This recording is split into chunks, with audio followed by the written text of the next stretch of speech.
Good morning students. आज हम knowledge plus series में जो डिस्कस करने वाले हैं वो ईयर 2020 में आए दो कॉन्सेप्ट हैं, जिसमें पहली प्रॉब्लम रिलेटेड है acceleration due to magnetic force पे बेस्ड है, और जो दूसरी प्रॉब्लम है वो conversion of VT diagram into PV diagram. ये दोनों ही कॉन्सेप्ट डिफरेंट कॉम्पिटिटिव एग्जामिनेशंस में रिपीटेड पैटर्न में है, यानी कि क्वेश्चंस अलग अलग होते हैं लेकिन कॉन्सेप्ट सेम रहता है। तो इनको हम डिस्कस कर रहे हैं। तो जो फर्स्ट प्रॉब्लम है वो है acceleration due to magnetic force concept पे। तो इस प्रॉब्लम में एक प्रोटॉन मूव कर रहा है with kinetic energy of 1 million electron volt from south to north and it gets an acceleration of 10 to the power 12 metre per second square by an applied magnetic field west to east. The value of magnetic field identify करनी है और given है rest mass of proton 1.6 into 10 to the power minus 27 kg।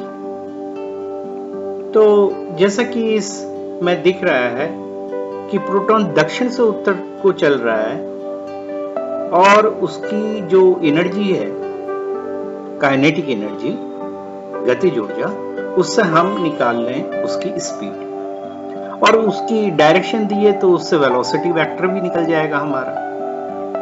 और इसका जो magnetic field है वो उसकी डायरेक्शन निकालने के लिए और उसका मैग्नीट्यूड निकालने के लिए हमारे पास एक्सेलरेशन का मैग्नीट्यूड भी है 10 to the power 12 metre per second square और डायरेक्शन भी दी हुई है पश्चिम से पूर्व की तरफ। तो हमने इन रिलेशन से सबसे पहले काइनेटिक एनर्जी ले ली। काइनेटिक एनर्जी से हमने जो उसमें मास की वैल्यू रख दी जो प्रोटॉन की दी हुई थी, और उससे जब हमने स्पीड कैलकुलेट करी तो वो i √2 into 10 to the power 7 metre पर सेकंड उसका मैग्नीट्यूड आ गया। अब यहां पे ये बात ध्यान रखनी है कि इसमें डायरेक्शन की, तो इसमें डायरेक्शन जो दी हुई थी वो वेस्ट टू ईस्ट दी हुई थी।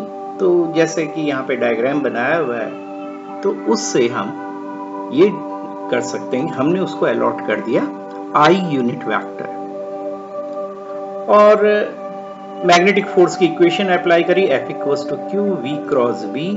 तो एक्सेलरेशन हुआ फोर्स अपॉन मास यानी कि Q/m V क्रॉस V, और एक्सेलरेशन की वैल्यू जो कि हमें क्वेश्चन में दे रखी है कि वो साउथ टू नॉर्थ है, तो उसको हमने J वेक्टर लिखा। तो 10 to the power 12 J equals to Q की वैल्यू सब्स्टिट्यूट करी, M की वैल्यू सब्स्टिट्यूट करी और √2 into 10 to the power 7 I यानी कि स्पीड का वेक्टर लिखा और B वेक्टर लिख लिया।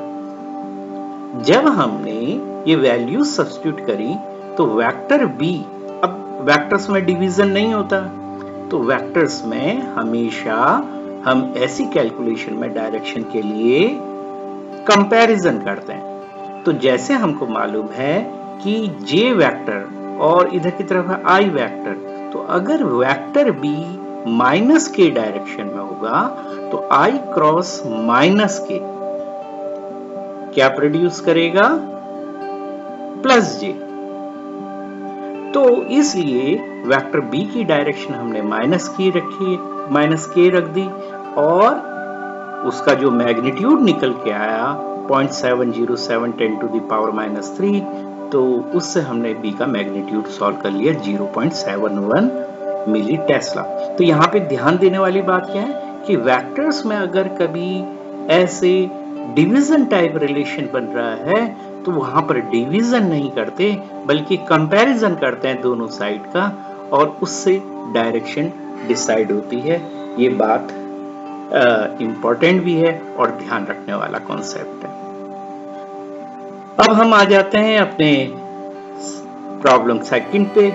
तो प्रॉब्लम सेकंड में हमने एक हमें वीटी डायग्राम दिया है, वॉल्यूम टेम्परेचर डायग्राम, और उसमें एक साइकिल शो करी हुई है और इस साइकिल में ये दिखाया हुआ है कि जो एक ट्रायंगल शेप की है और ये एक साइक्लिक प्रोसेस है। तो सबसे पहले हमने इस डायग्राम से ट्रांसलेट करेंगे कि जो प्रोसेसेस हैं वो कौन कौन सी हैं। अब जैसे YZ को देखें तो VT डायग्राम में YZ पे वॉल्यूम कांस्टेंट है, इसका मतलब ये आइसोकोरिक या समायतनिक है। फिर हमने ZX देखा तो ZX में टेम्परेचर कांस्टेंट है और वॉल्यूम डिक्रीज कर रहा है।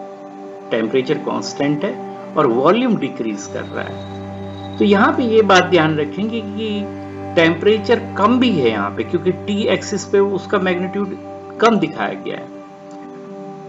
तो ZX जो है आइसोथर्मल भी है, यानी कि समतापीय भी है, और टेम्परेचर की वैल्यू कम है।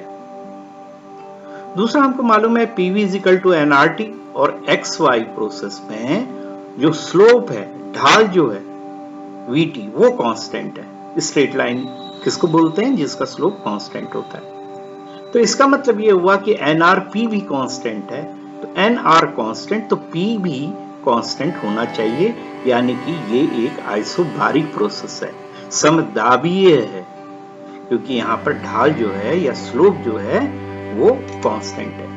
जब हमने तीनों का नेचर पता लग गया प्रोसेस, साइक्लिक प्रोसेस के, तो इससे अब हम PV डायग्राम ड्रॉ कर सकते हैं। तो PV डायग्राम में XY प्रोसेस आइसोबारिक, तो हमने प्रेशर वॉल्यूम के पैरेलल बना दिया। YZ आइसोकोरिक और वॉल्यूम ज्यादा है, तो हमने उसको भी ड्रॉ कर दिया।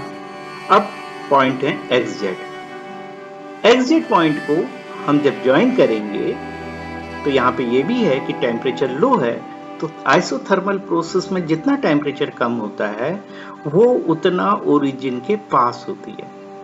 तो हमने लो टेम्परेचर है तो ये इसको इस ढंग से ड्रॉ करा, और इससे हमारी ये जो प्रॉब्लम है उसका PV डायग्राम। तो कॉन्सेप्ट ये हुआ कि जो प्रॉब्लम में गिवन डायग्राम हो, पहले उस गिवन डायग्राम के अकॉर्डिंग या उसके अनुसार हम सारी प्रोसेसेस को डिफाइन कर लें। डिफाइन जब हो जाएंगे कि कौन सी प्रोसेस क्या है, उसके बाद उसको रीड्रॉ कर लें।